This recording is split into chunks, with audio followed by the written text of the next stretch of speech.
வணக்கம் சொந்தங்களே, மக்களே.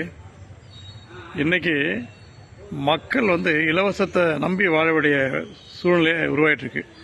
அது எப்படின்னா, இந்த அரசியல் கட்சிகள் முத ஒரு அரசியல் கட்சி என்ன சொன்னாங்க, ரூபாய்க்கு படியரிசி சொன்னாங்க.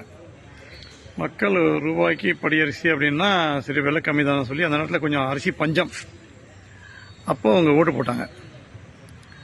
அதையே காரணமாக வச்சு அப்படியே வந்த அரசியல் கட்சிகள் என்ன பண்ணாங்கன்னா, அப்படியே படிப்படியாக 3.25 ரூபாய்க்கு அரிசி கொடுத்தாங்க, கண்ட்ரோல் ரேட் சொல்லிட்டு. அப்போ கோதுமைலாம் கூட கொடுத்தாங்க. அப்படியே வரும்போது என்ன பண்ணாங்கன்னா, டக்குன்னு கிலோ 1 ரூபான்னு அரிசி கொடுத்தாங்க. அது ஒரு அரசியல் கட்சி கொடுத்தாங்க. அதே போல் நீங்கள் என்ன 1 ரூபா தரீங்க, நான் சும்மா தரேன் சொல்லிட்டு 20 கிலோ அரிசி இலவசமாக கொடுத்தாங்க. அப்படியே என்ன பண்ணாங்க, பொங்கலுக்கு 100 ரூபா கொடுத்தாங்க.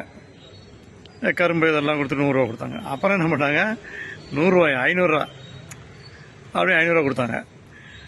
500ன்றது அப்படியே 1000 ஆச்சு. அப்போ முந்திரி, திராட்சை, ஏலக்காய் அதெல்லாம் கொடுத்தாங்க. 1000 ரூபான்றது அப்புறம் 1500, 2000, 2500 அப்படின்னு இப்போ 3000 வரைக்கும் கொடுத்துட்டுருக்காங்க. அது இல்லாமல் மாதம் ரேஷன் கார்டுக்கு 1000 ரூபா எல்லாருக்குமே. ஸோ இது மாதிரி கொடுத்துட்ருக்காங்க. இப்போ ஒரு புதுசாக ஒரு அரசியல் கட்சி என்ன சொல்லியிருக்காங்கன்னா, நாங்கள் ரேஷன் கார்டுக்கு 2000 ரூபா தரேன் அப்படின்னு சொல்லியிருக்காங்க. பஸ்ஸும் இலவசமாக தரேன் சொல்லியிருக்காங்க. என்னங்க, இதற்கு பதிலாக நீங்கள் ஒயின் ஷாப்பை படிப்படியாக குறைச்சிருவோம் சொன்னாக்கா எல்லாம் வேலைக்கு போவாங்க. அது மட்டும் இல்லைங்க, இன்னைக்கு வடநாட்டுக்காரன் இங்கே கிட்டத்தட்ட 15% வந்துட்டான். இப்போது நீங்கள் எல்லாம் இலவசமாக கொடுத்தோன்னா நம்ம தமிழ் மக்கள் தான் பாதிப்பாங்க. அவங்க வேலை வெட்டிக்கு போக மாட்டாங்க.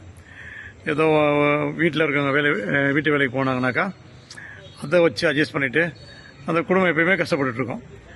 இதை பயன்படுத்தி என்ன பண்ணுறான், வடநாட்டுக்காரன் ஃபுல்லாக இங்கே இறங்கிட்டான். அப்போது நம்ம ஆளுக்கு வேலை இல்லை. இப்படியே போனால் என்ன ஆகும்னா, நீங்கள் இலவசங்களை கொடுத்து அவங்களுக்குள்ள அந்த தொகை பத்தாமல் குடும்பத்தில் சண்டை தான். இப்போ பாரு, குடும்பத்தில் சண்டை தான் வரும். மக்களே, இலவசத்தை எதிர்பார்க்காதீங்க.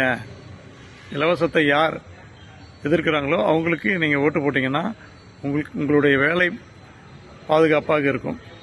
அடுத்தவங்க இங்கே வேலைக்கு வரமாட்டான். உங்கள் வேலையை தான் மெயின் பாதுகாப்பு. உங்கள் உழைப்பு தான் கடைசி வரைக்கும். உழைச்சாதான் உடம்பு ஹெல்த்து நல்லாயிருக்கும்.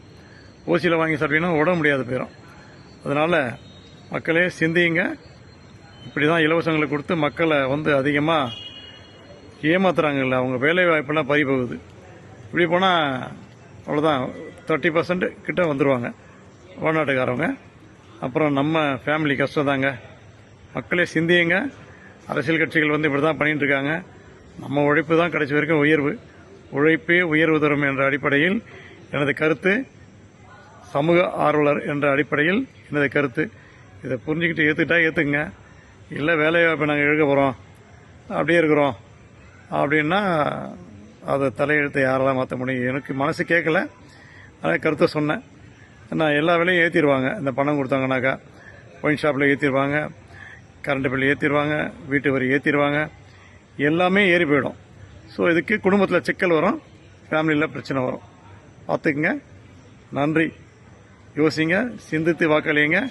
இலவசங்களை தவிர்ப்போம். எலெக்ஷன் நேரத்தில் பணம் கொடுப்பாங்க, தயவுசெய்து வாங்காதீங்க. வாங்கினீங்களா உங்களுக்கு அதை வாங்கிட்டு ஓட்டு போட்டிங்கன்னா உங்களுக்கு சந்ததிகள் பாதிக்கும் என்ற அடிப்படையில், சமூக ஆர்வலர் என்ற அடிப்படையில் மீண்டும் மீண்டும் கூறுகிறேன். மக்களே, உஷார் உஷார் உஷார். வாழ்க வளமுடன். நன்றி.